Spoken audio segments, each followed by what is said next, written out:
Ramesh twelve Ramesh YouTube சேனலிலிருந்து இன்று நெடுகுலா ஏரியை சேர்ந்த ஓஎம்எஸ் ரமேஷ் அவர்களும் மணிகண்டன் இரண்டும் பெரும் விவசாயிகள் அவர்களை பேட்டிக்கான வந்திருக்கின்றேன். முதலாவதாக ரமேஷ் அவர்களிடம் பேட்டி காண்கிறேன். ரமேஷ், இப்போ போகத்துக்கு இப்போ என்ன போட்டிருக்கீங்க? வெள்ளை பூண்டு போட்டிருக்கோம், கேரட் போட்டிருக்கோம், ஆமாம், பீட்ரூட் போட்டிருக்கீங்க எல்லாமே.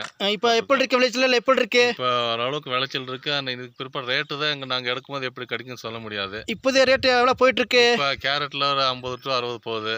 ஆமாம். பூண்டு ஒரு 150 170 போகுது. 150. போன வர நான் இந்த காவிலோரையில் இது கூக்கல்துறை அங்கே போய் விசாரிச்சதுக்கு 110 20 நாங்கள். இப்போ விலை கொஞ்சம் கூடியிருக்கா? கூடியிருக்கு ஒரு 60 வரை கூடியிருக்கு. உங்களுக்கு பொழுதுபோக்கே இது விவசாயம் தான். விவசாயம் வேற ஒன்றும் இல்லை. வேற ஒன்றும் இல்லை. உங்களுக்கு எல்லாம் தேயிலை விவசாயம் இருக்குங்களா? தேயிலை விவசாயம் இருக்கு. தேயிலை விவசாயம் இருக்கு. இப்போ 2 விவசாயம் பண்றீங்க. உயிர் மூச்சு. உங்ககிட்ட இப்போ எத்தனை பேர் பெர்மனண்டா வேலை செய்யறாங்க? பெர்மனண்டா 8 பேர் செய்யறாங்க. 8 பேர் செய்யறாங்க. அப்போ ஆட்கள் குறைபாடு இல்லை. இப்போ வேண்டிய அளவுக்கு ஆட்கள் வேணும்னா நம்ம கூப்பிடுறோம். ஆள் கிடைக்குமா? அதுக்கு எந்த பிரச்சனை இல்லை. சரி, உங்க வருஷம் உங்க தொழிலாளிக்கு போனஸ் எல்லாம் கொடுக்குற பழக்க வழக்கம் இருக்கா? இருக்கு. இல்லை கேட்பாங்களா? கேட்பாங்க. நம்ம அவங்கள எந்த அளவுக்கு வச்சிருக்கோமோ அந்த அளவுக்கு அவங்க நம்மளுக்கு வேலை செய்யறாங்க, விசுவாசமே இருப்பாங்க. சரி ரமேஷ், உங்களுக்கு இந்த அரசாங்கத்திலிருந்து மானியம் ஏதாவது கிடைக்குதா? மானியம் இன்னும் ஒன்றும் கிடைக்கல. ஒன்றும் கிடைக்கல. மானியமே கிடைக்கலன்றீங்க, இதுக்கு விலையும் இல்லைன்றீங்க. அப்போ எப்படி தான் விவசாயம் பண்றீங்க? கஷ்டத்துல தான் இருக்கீங்க.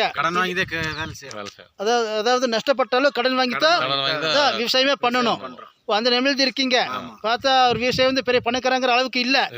சரி, தெரிஞ்ச வரைக்கும் வந்து அங்கங்கே நாங்களும் எங்கள் சேனல் மூலமா அரசாங்கத்துக்கு அறிவுறுத்துறோம். சரிங்களா? இப்போ எல்லா பக்கம் போயிட்டு வர்றேன், எல்லா கஷ்டத்தை சொல்றாங்க. சரி, உங்களுக்கு இந்த போர் கிணறு இருக்குங்களா? இது போர் கிணறு இருக்கு. போர் இல்ல. தண்ணி தான். போருக்கெல்லாம் பெர்மிஷன் இருக்கா? பெர்மிஷன் இல்ல. அந்த தண்ணி போதிய அளவுக்கு இருக்கா? இப்ப இருக்கானா? மழை பெஞ்சா இருக்கு, மழை பெய்யல இல்ல. கொஞ்சம் கஷ்டம். இந்த வருஷ டைம்ல கொஞ்சம் கஷ்டம். இந்த வருஷம் மழையே இல்ல. சரி மணிகண்டன், சொல்லுங்க. நீங்க இப்ப என்ன போட்டிருக்கீங்க? நான் கேரட் போட்டிருக்கோம். பூண்டு போட்டிருக்கோம்.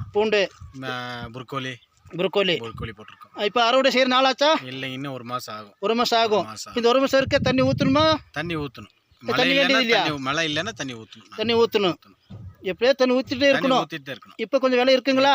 விலை ஒரு பரவாயில்ல, ஓரளவுக்கு இருக்கு. இந்த சைடு கோசல் ஒன்று காண மாதிரி சீசன் இல்ல. இப்போ ஒவ்வொரு ஏரியா பக்கம் போனா நாங்கள் ரேட் கம்மியாக இருந்ததுனால யாரும் போடுறது இல்லை. ஒவ்வொரு பக்கம் போனா வேற எஸ்டேட் இருக்கும், இந்த இங்கிலீஷ் காய்கறி இருக்காது. இன்னொரு பக்கம் போனால் வேற இங்கிலீஷ் காய்கறி இருக்கும், எஸ்டேட் இருக்காது. ஆனால் இங்கே ஒரு எப்படி எஸ்டேட் இருக்கு, காய்கறி இருக்கு, எல்லாமே இருக்கு. சொல்லுங்க. இருக்கு, ரெண்டுமே இருக்கு, எல்லாமே இருக்கு. இப்போ நம்ம முன்னோர்கள் இந்த தேயிலை இது எல்லாத்தையும் நல்லா இது கொடுத்துருக்காங்க, உத்தரவாதம் கொடுத்து கஷ்டப்பட்டுருக்காங்க. சரிங்க, இவ்வளோ நேரம் எனக்காக நீங்கள் வேலையை விட்டு பேட்டி கொடுத்ததுக்கு ரொம்ப நன்றிங்க.